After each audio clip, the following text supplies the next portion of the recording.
Hello and welcome. This is Jerome Shaw, host of the Open Palm Podcast, motivator, meditator, coming at you with a message from this book, The Seven Taoist Masters. It is a folk novel of China, and it teaches beautiful, timeless wisdom, timeless teachings from Taoism, like the Tao Te Ching by Lao Tzu, and it's influenced me greatly to read these pages and to read this great wisdom from some of these modern sages. So I want to talk to you about a passage that I read in this book. And there are disciples of this man named Wang Chongyang, and he tests his disciples with different regimens and routines and different rituals. But they're traveling on a journey with him at one point, and he leaves them for a second. But this is what happens. 2 months passed, weather and winter set in. The weather turned cold. Snow began to fall. One evening, the disciples collected some firewood and built a small fire in the main hall of an abandoned temple. Eagerly, each of them warmed his bowl of food by the fire. When Wang Chongyang saw this, or Wang Chongyang, I should say, he threw the entire bundle of dry branches into the fire. The flames leapt up and smoke filled the room. Smoke filled the room, sputtering and coughing. The disciples ran out of the room into the temple courtyard. Swiftly, Wang Chongyang closed the door and bolted it. The disciples were left out in the cold. They tried to push open the door, but it would not budge. Afraid to disturb their teacher's meditation, they huddled together and shivered. Liu Chongsheng suddenly remembered that their teacher had taught them how to circulate their internal energy and keep warm, and suggested to the others that they should try this to see if the technique could keep them warm. After circulating their internal energy for a while, the disciples began to feel heat inside of their bodies.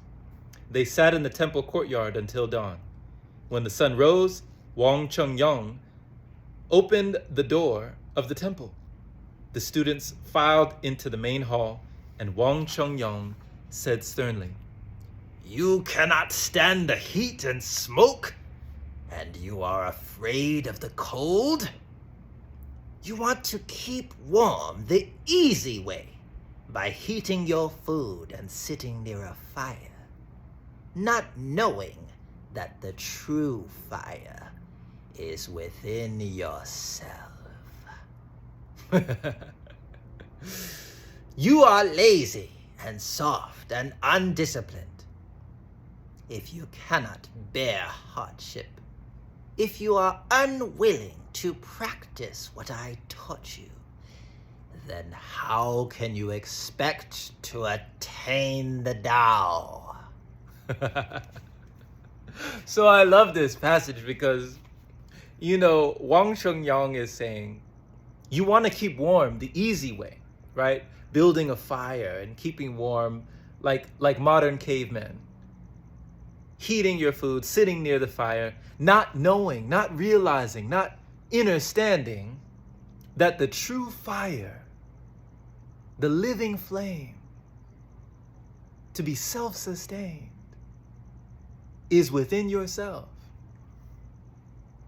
Now, it's interesting because in this book, you hear about the Dantian again and again when they're learning that it has no end. Filling their own Dantian, being able to warm themselves up in the cold, being able to let that energy unfold, being able to surrender control and grab a hold of the chi that flows within you and grows within me. The same life force chi that moves the leaves in the trees, that whistles in the wind, and the birds and the bees, right? With a love such as these, there's always levels and degrees. And somebody might be like, geez, man, sheesh. Can we ever find peace? can we ever be so whole and complete when we understand we don't even have to eat. We can actually